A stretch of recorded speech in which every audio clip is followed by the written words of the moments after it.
First unit test পৰীক্ষা 2026 অৰ্থাৎ এই বছৰৰ কুৱেশ্যন পেপাৰখন লৈ আছো। এটা কথা তোমালোকে লক্ষ্য কৰিবা, যেতিয়া কোনো এটা পৰীক্ষা দিব যোৱা তেতিয়াহ'লে তোমালোকে প্ৰিভিয়াছ ইয়াৰ কুৱেশ্যন পেপাৰ হওক যিকোনো কুৱেশ্যন পেপাৰখন চাই যোৱাটো ইম্পৰ্টেণ্ট, যাতে তোমালোকে আইডিয়া কৰিব পাৰা কেনেকুৱা প্ৰশ্ন আহিব। আৰু বিষয় হৈছে মেথামেটিক্স অৰ্থাৎ গণিতৰ এখন কুৱেশ্যন পেপাৰ ক্লাছ 8ৰ। ফুল মাৰ্কছ তোমালোকে গমে পাইছা 50 নম্বৰীয়া। প্ৰথম প্ৰশ্নটো আছে শুদ্ধ অৰ্থটো বাছি উলিওৱা। একৰ যোগাত্মক বিপৰীত কি হ'ব? একৰ যোগাত্মক বিপৰীত হ'ব -1 বা বিয়োগ 1। গতিকে ইয়াত চোৱা তোমালোকে, ইয়াত একৰ যোগাত্মক বিপৰীত, ইয়াতে বিয়োগ 1টো নাই যিহেতু, গতিকে সেইকাৰণে লিখিবা এটাও নহয়। ইয়াৰ এনচাৰ হ'ব শুদ্ধ উত্তৰ।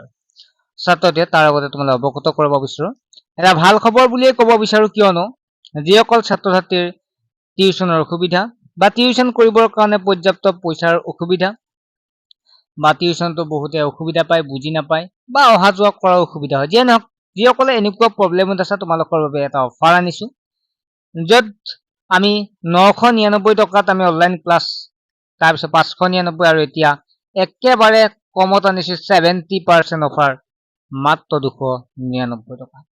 আমি 4টা বিষয় পঢ়াওঁ, মেথ, চাইন্স, ছচিয়েল চাইন্স আৰু ইংলিছ গ্ৰামাৰ। আৰু হোৱাটছএপ নাম্বাৰ এইটো 9394628119। এতিয়া বহুতে কয় ছাৰ ক্লাছবিলাক কেনেকৈ হয় বা তেওঁলোকে বুজি নাপায়, মই আকৌ কৈ দিছো, বা মেছেজ কৰিলেও ভালকৈ বুজাই দিলেও তেওঁলোকে বুজি নাপায়, সেইকাৰণে মই কৈ দিছো। ক্লাছবিলাক আমাৰ লাইভ ক্লাছ হয়। যেতিয়া তোমালোকে এই নাম্বাৰটো SMS কৰিবা, কৰাৰ পিছত আমি ডিটেইলছখিনি পঠিয়াই দিম, তাত QR কোড এটা পঠিয়াই দিম, তাতে 299 টকা পেমেন্ট কৰাৰ লগে লগে তোমালোকে স্ক্ৰীনশ্বট এটা দিব লাগিব দেই, স্ক্ৰীনশ্বট দিব লাগিব। স্ক্ৰীনশ্বটটো দিয়াৰ লগে লগে আমি তোমালোকক গ্ৰুপত এড কৰাম। হোৱাটছএপ গ্ৰুপ আছে, ক্লাছ 8ত জইন হলে ক্লাছ 8, ক্লাছ 9ত জইন হলে তিনিটা ক্লাছৰ কাৰণে নিৰ্দিষ্ট হোৱাটছএপ গ্ৰুপ আছে। আমি হোৱাটছএপ গ্ৰুপত তোমালোক এড কৰাম, আৰু যিখিনি হৈ গ'ল ক্লাছ বা নোটছ যিখিনি আমি দি দিলো, এই আটাইখিনি নোটছ তোমালোকৰ লগে লগে আমি তোমালোকক পাৰ্চনেলি হোৱাটছএপ নম্বৰত আমি সেন্ড কৰিম। তাৰপিছত তোমালোকক আমি গ্ৰুপত যেতিয়া এড কৰিম, আমাৰ ক্লাছবিলাক আমি ৰুটিনখনো দি দিম। আমাৰ ক্লাছবিলাক ৰাতি হয়, আৰু ৰাতি যেতিয়া ক্লাছ হ'ব তাৰ আগত 2 মিনিট 3 মিনিট আগত আমি এটা লিংক পঠাওঁ, আৰু লিংকটোত তোমালোকে ক্লিক কৰিলে ডাইৰেক্ট লাইভ ক্লাছ পাব।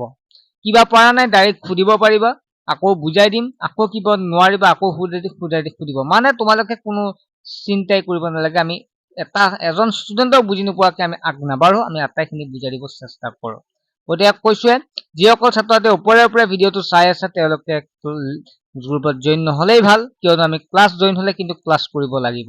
গতিকে যিসকল ছাত্ৰ ছাত্ৰীয়ে ক্লাছত কৰিব বিচাৰে, ভাল মাৰ্কছ এটা বিচাৰে, তেওঁলোকেহে ক্লাছত জইন হওক, বা যিসকলে এদিন ক্লাছ কৰিলে আৰু এসপ্তাহ নকৰে তেনেকুৱা ল'ৰা ছোৱালী আমাৰ প্ৰয়োজন নাথাকে। গতিকে তোমালোকে যিটো নাম্বাৰ দেখা পাইছে হোৱাটছএপ নাম্বাৰটো, এই নাম্বাৰটো SMS কৰি তোমাৰ নাম, ক্লাছ আৰু ডিষ্ট্ৰিক্টখন লগে লগে সেন্ড কৰা।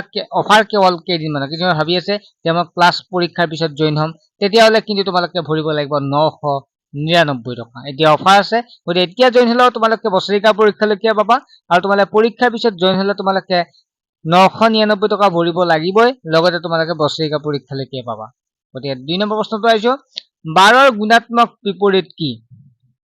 গতিকে 12ৰ গুণাত্মক বিপৰীত বুলি কওঁতে আমি জানো সংখ্যাটো ওলোটাই দিলে হ'ল। 12ৰ তলত এটা 1 থাকে নাথাকে? থাকে নিশ্চয়। গতিকে 1টো ওপৰত দিবা, তলত 12টো দিবা। গতিকে 12ৰ গুণাত্মক 1/12 হ'ব। দুটা পৰিমেয় সংখ্যাৰ মাজত থকা পৰিমেয় সংখ্যা কি হ'ব? অসংখ্য। x=0 বীজ হ'ব কিমান? x=0 বীজ কিমান হ'ব খুজিছে, 4 নম্বৰ এনচাৰ। 4 নম্বৰ এনচাৰটো শুদ্ধ হ'ব 0, গতিকে দিব পাহৰিলো, গতিকে 0 হ'ব ইয়াৰ শুদ্ধ উত্তৰ। x/3 30। এতিয়া আমি x ৰ মান লাগে, x=3 দি 30 পূৰণ কৰিবা, 30 পূৰণ কৰিবা, x ৰ মান কিমান হ'ব? 33, 90, গতিকে 90 হ'ব ইয়াৰ শুদ্ধ উত্তৰ। C is the correct answer. তাৰপিছত আহিল এটা চতুৰ্ভুজৰ অন্তঃকোণৰ সমষ্টি। এটা চতুৰ্ভুজৰ অন্তঃকোণ আছে 360 ডিগ্ৰী। এটা সামান্তৰিকৰ সন্নিহিত বাহু কোনবিলাক? সন্নিহিত বাহু যিবিলাক একেলগে লগ লাগি থাকে, এইবিলাক পঢ়াই দিছো মই, তোমালোকৰ মনত আছে। একেলগে যিবিলাক লগ লাগি থাকে সেইবিলাক কৈছে। এটা চতুৰ্ভুজৰ এটা সামান্তৰিকৰ সন্নিহিত বাহু কিমান হ'ব? 180 ডিগ্ৰী। গতিকে এনেকুৱা চোৱা, এনেকুৱা এই কোণটো বা এই কোণটো, এই কোণটো বা এই কোণটো, বা এই কোণটো বা এই কোণটো 180 ডিগ্ৰী হ'ব। a plus b যদি b plus a হয় তেন্তে বিধিটোৰ নাম কি হ'ব সেইটো ক্ৰম বিনিময় বিধি ঠিক আছে সংখ্যাটো ওলাই যেনে 2 plus 3 কেতিয়াবা এনেকৈ দিব পাৰে 3 plus 2 এইটো হৈছে ক্ৰম বিনিময় বিধি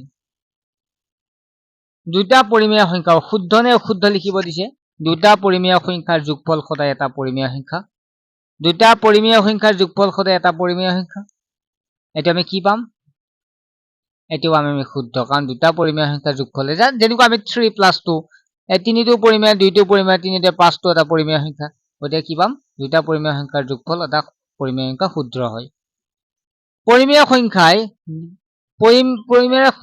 যেটো পৰিমেয় সংখ্যা বুলি কৈছে এই পৰিমেয় সংখ্যাই বিয়োগৰ ক্ষেত্ৰত ক্ৰম বিনিময় বিধি মানি চলে গতিকে এইটো অশুদ্ধ কাৰণ বিয়োগত আমি মানি নচলে ইতিমধ্যে পাই আহিছো যিকোনো বহুভুজৰ বহিকোণৰ সমষ্টি 360 ডিগ্ৰী এইটো শুদ্ধ হয় জিৰোৰ প্ৰতিক্ৰম নাই গতিকে জিৰোৰ প্ৰতিক্ৰম নাই বুলি ক'লে ইয়াত শুদ্ধ হ'ব -3 সংখ্যাটোৰ জিৰোৰ সোঁফালে থাকে এইটো সম্পূৰ্ণ ভুল কাৰণ -3 টো জিৰোৰ বাওঁফালে থাকে মানে চোৱা জিৰোৰ সোঁফালে 3 হে থাকে আৰু -3 টো জিৰোৰ বাওঁফালে থাকে গতিকে কি হ'ব গতিকে সোঁফালে থাকে এইটো মিছা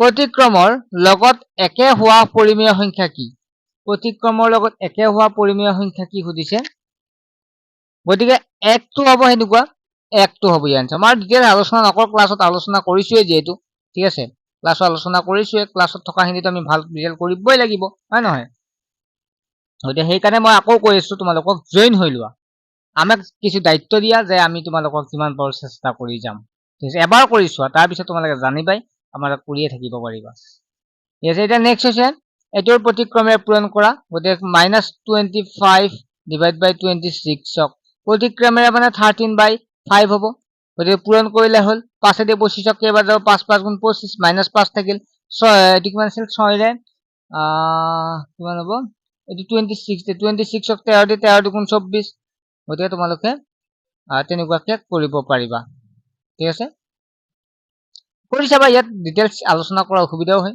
ঠিক আছে এই নেক্সট হল তলত দিয়া সংখ্যা সংখ্যাকেইটা সংখ্যা ৰেখাত বহুৱা -5 আৰু 5 ৰ মাজত দুটা চাৰিটা পৰিমেয় সংখ্যা ধুনীয়াকে পঢ়াই দিছো তলত দিয়া পূৰণফল নিৰ্ণয় কৰা আৰু পূৰণফলৰ গুণাত্মক বৈল লিখা এলাটো আমি পঢ়াই দিছো এটা পঞ্চভুজৰ চিত্ৰ আঁকি নামকৰণ কৰা তলত দিয়া সমীকৰণটো সমাধান কৰা মানে এবিলাক 7x - 6 = 15 তোমালোক 7x টো ৰাখিবা তেনেকুৱা কৰিবা তাৰ পিছত এটা সংখ্যাক 5 গুণিতৰ লগত 10 ৰে যোগ কৰিলে যোগফল 65 হয় সংখ্যাটো কি হ'ব মই বাৰু তোমালোকক ইয়াৰ ওপৰত আমি যেটো অনলাইন টিউচন লাইভ ক্লাছত তোমালোক বুজাই দিম বাৰু এটা সুষম বহুভুজৰ বহিকোণৰ যোগ 30 ডিগ্ৰী হলে বহুভুজটো বাহু সংখ্যা কিমান হ'ব ঠিক আছে তাতে নেক্সট এটা ভিডিঅ লগ পাম কোনো জয়েন হলে WhatsApp SMS কৰিবা